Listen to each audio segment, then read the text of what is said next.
সিওজন ভাইয়া, তুমি দাবাইকে কিভাবে খুঁজে পেলে? সেই ঘটনাটা একটা কোইন্সিডেন্স বলা যেতে পারে। আমার এক কাজিনের বিয়েতে গিয়েছিলাম আইএল টেস্টটা সলভ হওয়ার পর। টানা 5 দিনের ছুটি। আমার কাজিনও নেভি জয়েন করেছে।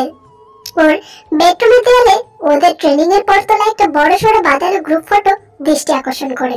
দেখতে দেখতে চোখ পড়ে যায় একজনের উপর। খুব চেনা চেনা লাগছে। সে মুখটা বারবার সুগার কথা মনে করিয়ে দিচ্ছিল। সন্দেহ নিরাশ করতে নম্বর মিলিয়ে নিচে নাম খুঁজে দেখলাম। ঠিক ধরেছি, সুগা। মনে মনে ভাবলাম, এ তো মেঘনা চাইতে যান। আনন্দে কাজিনকে জড়িয়ে কষে একটা চুমু খেয়ে ফেললাম। ও ছি বলে দূরে সরে গেলেও আমাকে নিরাশ করেনি। একই সাথে ট্রেনিং হলেও কর্মসূত্রে দুজন আলাদা আলাদা জায়গায় পোস্টিং। তবু নিজের ফোর্স লাগিয়ে নাম্বার জোগাড় করে দিয়েছিল সে। বেশ, আর কি। তারপর ফিরে এসে শুনলাম তোর সাথে মিস্টার চৌধুরীর মানবিমান চলছে। তোরা দুজন দুই জায়গায়। আঙ্কেল আন্টি এ নিয়ে খুবই চিন্তিত। তোদের মধ্যে পড়ে বাচ্চাটা সাফার করছে। আঙ্কেল আন্টি তোদের এক করার নানা ফন্দি আঁকছিলেন, কিন্তু পেরে উঠতে পারছিলেন না। শেষে মিষ্টির অসুখ সাপে বড় হলো। আঙ্কেল আন্টি আর এই অদম, মানে আমি পরিকল্পনা করলাম স্টেপ বাই স্টেপ কিভাবে তোদের মেলানো যায়।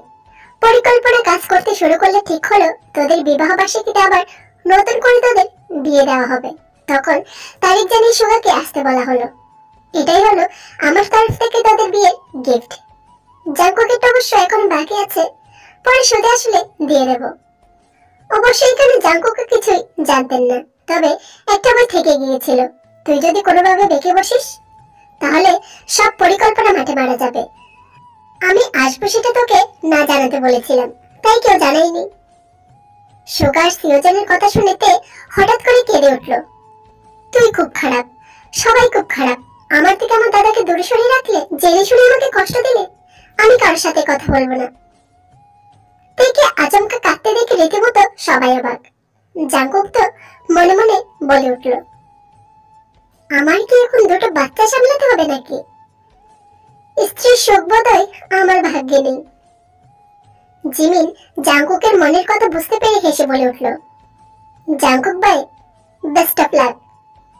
এভাবে গল্পে গল্পে কেটে গেল একটা রাত। যে ঘরে আমি এতদিন মিষ্টি নিয়ে শুতাম, সেই ঘরে বিছানার উপর বসে আছি। ঘরটা ফুলের গন্ধে মোমো করছে। ঘরটা সুগাদা বাই, ইয়োনোদা, সিওজন ভাইয়া বেশ ভালোই সাজিয়েছে। এতদিন এই ঘরে থাকার পরও আজ ঘরটা কেমন যেন অচেনা লাগছে। সারাদিনের দখলে আমি ক্লান্ত। আজ সন্ধ্যায় জাঁকজমক পার্টি, পরিচিত অপরিচিত আত্মীয়বর্গ, বন্ধু বান্ধব, অফিসের মানুষজন সকলের সামনে স্বীকৃতি পেলাম মিসেস জাঙ্কুক রূপে। তবু কেন জানি মনটা অশান্ত হয়ে আছে। কথাই বলে না, ঘর পোড়া গরু সিঁদুর মেঘ দেখলে ডরাই। সেটাই হবে হয়তো, তাই আজও বলতে পারি না। এই 1 বছর আগের কথা বারবার মনে পড়ছে। এই বাড়িতে পা দিয়ে মিস্টার জাঙ্কুকের ঘরে আমি। ঘরে দেয়ালে দেয়ালে দীর ছবি। প্রতিটি ছবি ছুঁয়ে ছুঁয়ে দেখছিলাম। মনে হচ্ছিল যেন এত বছর পর থেকে স্পর্শ করার সুযোগ পাচ্ছি। এমন সময় গুরুগম্ভীর আওয়াজে চমকে উঠলাম, আপনি এখানে? মানে এই ঘরে কি করছেন জানেন না? এই ঘরে বাইরের লোকের প্রবেশ নিষিদ্ধ। আমি চমকে ওনার দিকে তাকালাম। তার মানে কি? আমি কিছু বলার আগে জাঙ্কুক বলে উঠলেন, আমি সাধারণত অচেনা মানুষদের তুমি সম্বোধন করি না, কিন্তু তুমি আয়ের বোন, আর বয়স অনেকটা ছোট। তাছাড়া এখন এক বাড়িতে থাকতে হবে, প্রয়োজনে হয়তো কখনো সখনো কথা হবে, তাই তুমি বলা। আরেকটা কথা, আমি এই বিয়েটা অত্যন্ত নিরুপায় হয়ে করেছি। আজকে রাতটুকু চাইলে তুমি এখানে কাটাতে পারো, তবে সোফায়। এই বিছানা আমি অন্য কারোর সাথে শেয়ার করব না। কালকে থেকে মিষ্টির ঘরে, মানে পাশের ঘরে থাকবে। ইচ্ছে করলে মিষ্টিকে নিয়ে থাকতে পারো। এর বেশি কিছু আমার কাছ থেকে প্রত্যাশা করবে না। এই কথা শোনার পর এক মুহূর্ত অপেক্ষা করিনি। পথ দেখিয়ে দেওয়ার জন্য অনেক ধন্যবাদ বলে বেরিয়ে এসেছিলাম। ভাগ্যিস লাগেজ আনপ্যাক করিনি, তাই বেরিয়ে আসতেও সময় লাগেনি। সেই রাতে এই ঘরে একাই ছিলাম। অপমানে দু চোখ বারবার ভিজে উঠেছিল। তবে দেখে ভালোবাসার ব্যাপারটা বুঝে ওনার প্রতি আমার শ্রদ্ধা আরো বেড়ে গিয়েছিল। আজও তাকে শ্রদ্ধা করি, কিন্তু ভালোবাসি কি? হয়তো হ্যাঁ, নয়তো এত কিছুর পরেও কেন ফিরে আসলাম? আবার কখনো মনে হয় এটা কি সত্যি ভালোবাসা, নাকি মেয়েলি মনের সংসারের প্রতি চিরন্তন মোহ? এর উত্তর আমার কাছে জানা নেই। মনের ভেতর কেন উতাল পাতাল করছে। জানি ইতিহাসের পুনরাবৃত্তি তো আর হবে না, সে ভয়টা আর নেই। তবু এই শীতের মধ্যে আমার হাত পা ঘেমে উঠছে কেন? মনে হচ্ছে মিষ্টিটা কাছে থাকলে ভালো হতো। বলেও ছিলাম মিষ্টিকে নিয়ে শোবো, কিন্তু মামনি কিছুতেই রাজি হলো না। এদিকে আমার যেন দম বন্ধ হয়ে আসছে। বারান্দায় গিয়ে দাঁড়ালাম, হয়তো কিছুটা স্বস্তি পেলেও পেতে পারি। বাইরে ঠান্ডা হয় সান্নিধ্যে এসে অন্তর ধীরে ধীরে কিছুটা হলেও শান্ত হচ্ছে। মনে মনে ভাবছি এই বেলকনিতে রয়েছে আমার আর মিষ্টির কত সুন্দর সুন্দর মুহূর্ত, স্মৃতি, একাকিত্বের কত অসহনীয় মুহূর্ত, সব চোখের সামনে ভিড় করে আসতে চাইছে। আমি বারবার দুঃখের স্মৃতিগুলো ছড়ে ফেলে জীবনটাকে সতেজ করতে চাইছি, কিন্তু পারছি আর কই। আনমনে গান গেয়ে উঠলাম। তখনই দরজা খোলার আওয়াজ পেলাম। যে নার্ভাসনেস এত কষ্ট করে কাটিয়ে উঠতে সক্ষম হয়েছিলাম, সেটা আবারও উড়ে এসে জুড়ে বসলো। বুক ধুরু ধুরু করছে, হাত পা যেন অবশ হয়ে আসছে, কিন্তু মুখ থেকে গানটা শেষই হচ্ছে না। দরজা খুলে দেখি ঘর ফাঁকা। নির্ঘাত ব্যালকনিতে দাঁড়িয়ে আছে। ধীরে পায়ে এগিয়ে গেলাম। যা ভেবেছিলাম ঠিক তাই। কি যেন ভাবছে আর গুনগুন করছে। আমি যে এসেছি হয়তো টেরি পাইনি। একটু অপেক্ষা করে বললাম, বাইরে দাঁড়িয়ে ঠান্ডা লাগাচ্ছ কেন? তে আমার কথায় চমকে উঠলো। ও হ্যাঁ, ঠান্ডা না, না না না লাগাচ্ছি না, মানে হাওয়া খাচ্ছি, খুব গরম তো। এরকম খাপছাড়া উদ্ভট উত্তর শুনে হাসবো না কাঁদবো বুঝতে পারছি না। মাঘের শীতে গরম? যাও ভেতরে গিয়ে ড্রেস চেঞ্জ করো, অনেক রাত হয়েছে, শুতে হবে। বলতে না বলতে সুরসুর করে ঘরে চলে গেল তে। আমিও ঘরে ঢুকে দরজা বন্ধ করে বিছানায় বসে তের জন্য অপেক্ষা করতে লাগলাম। একটু পরে তে ড্রেস চেঞ্জ করে ওয়াশরুম থেকে বেরিয়ে এলো। কোনো ভূমিকা ছাড়াই আমাকে সরাসরি বলল, মিষ্টিকে নিয়ে আসুন না, ওকে ছাড়া ঘুম আসবে না। তাহলে এই 3 মাস কিভাবে ছিলে? অনেক কষ্টে। তাহলে আজকে একটু কষ্ট করো, অনেক রাত হয়েছে। মম ড্যাড মিষ্টিকে নিয়ে ঘুমিয়ে পড়েছে, এখন কিভাবে আনবো? তাহলে কিভাবে শোবো? মাঝখানে বালিশ রেখে। বলে বিছানার একপাশে শটান শুয়ে পড়লাম। ব্ল্যাঙ্কেটও টেনে নিলাম। তবে দেখি তাই শটান দাঁড়িয়ে আছে। না, এভাবে হবে না, আজকে আমাকে একটু কড়া হতে হবে। রাত হয়েছে তে, লাইট অফ করে তাড়াতাড়ি এসো। আমার কিন্তু ভীষণ ঘুম পাচ্ছে। দেরি করলে এরপরে মাঝখানের বালিশটা কিন্তু আর থাকবে না।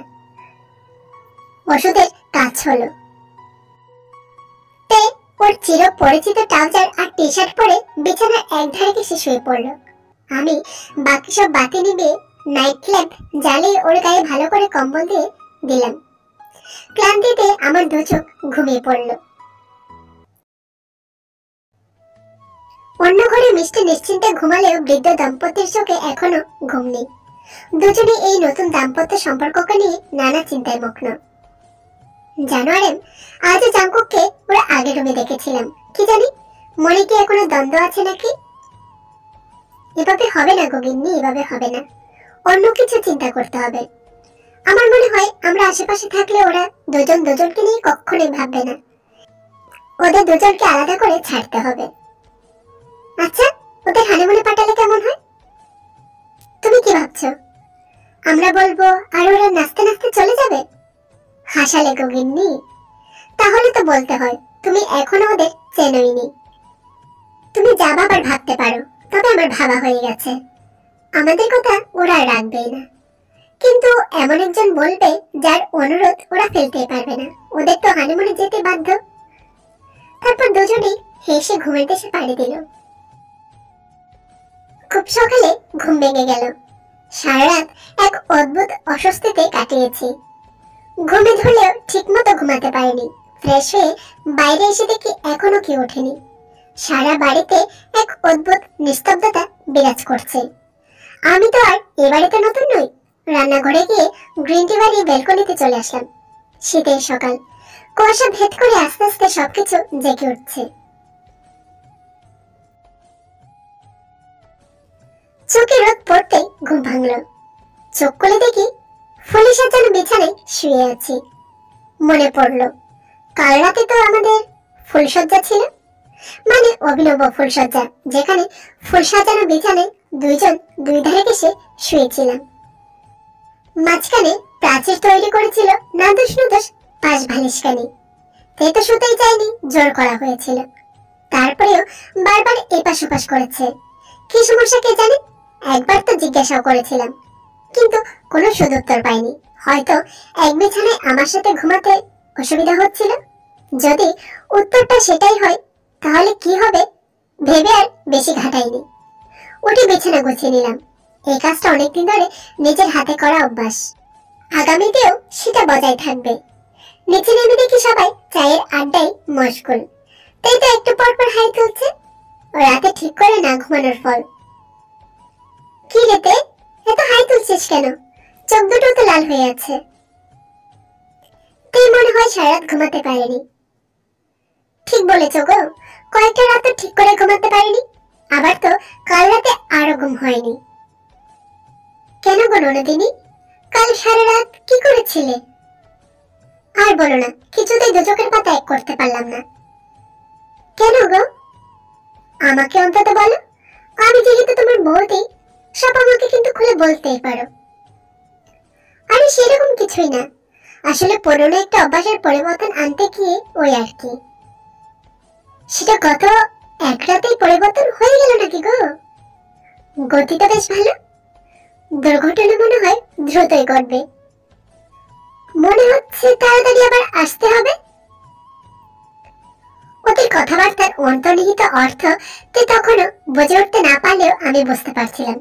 মনে মনে তো বলে উঠলাম, গাধি একটা। কি কথার কি উত্তর দিতে হয় সেটা এখনো জানি না। দেখো কেমন ডেপ ডেপ করে তাকিয়ে আছে। কিভাবে ডাক্তার হলো কে জানে।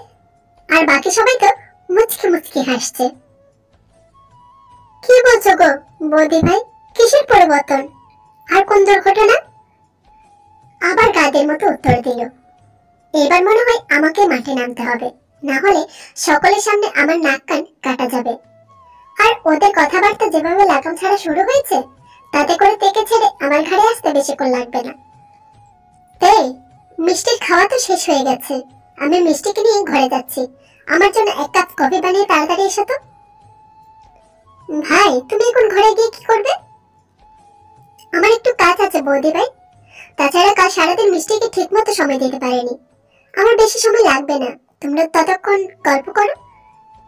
যত দ্রুত সম্ভব নিজের মান বাঁচিয়ে মিষ্টিকে নিয়ে খেটে পড়লাম। এখন তে আসার অপেক্ষা। ঘরে ঢুকতে ঢুকতে শুনতে পাচ্ছি ইউনো তার বউ বলছে, যাও গো ননদি, বর ডাকছে, কিছু লাগবে কিনা দেখো। সাথে তো হাসি রোল পড়ে গেল। রোজ তো মালাতি কফি বানিয়ে দে, আজকে আবার আমাকে বলার কি দরকার ছিল? তাও আবার সবার সামনে। সবাই কি ভাবলো? অবশ্য মালাতি তো ব্রেকফাস্ট বানাতে ব্যস্ত, হয়তো আমার হাত খালি দেখে আমাকেই বললো। তাছাড়া ফ্ল্যাটে থাকতে একদিন বলেছিলেন আমার হাতের কফি ওনার বেশ পছন্দ হয়েছে। এখন থেকে সকালের কফিটা যেন আমিই দিই। ইস, আমারই তো সেটা মনে রাখা উচিত ছিল। মনে মনে নিজেকে শাসন করতে করতে কফিটা তৈরি করে পা বাড়ালাম ঘরের দিকে। কিন্তু ঘরে ঢোকা মাত্রই জাঙ্কু কড়া গলায় বললেন, তে তুমি এত গাড়ি কেন? এই ধরনের প্রশ্নে আমি হতবাক হলাম। সকাল সকাল এই কিরকম কথা? আমার মুখের অবস্থা দেখে জাঙ্কু হেসে গড়াগড়ি খাচ্ছে। শিউলি ফুল গাছ ঝাড়া দিলে যেমন শিউলি ফুল ঝরে পড়ে, এই হাসিতে তেমন সুখ ঝরে পড়ছে। এই হাসি দেখার জন্য একবার নয়, বারবার বোকামো করতেও রাজি আছি। যদিও বা কি এমন বোকামো করেছি তাও এখনো বুঝতে পারছি না। তবু জাঙ্কুকের হাসির দিকে তাকিয়ে রইলাম। তে দেখি আমার দিকে তাকিয়ে আছে। এর দৃষ্টিতে মুগ্ধতা ছাড়াও অন্য কিছু আছে। ও হয়তো বুঝতে পারছে না, কিন্তু আমার অভিজ্ঞ চোখ ঠিক চিনে নিয়েছে।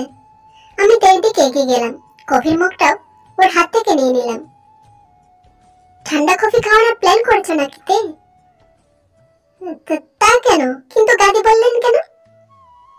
নিচে যখন ওরা বারবার রাতের ঘুমের ব্যাপারে জিজ্ঞাসা করছিল, তখন ওইরকম উদ্ভট উত্তর দিচ্ছিলে কেন?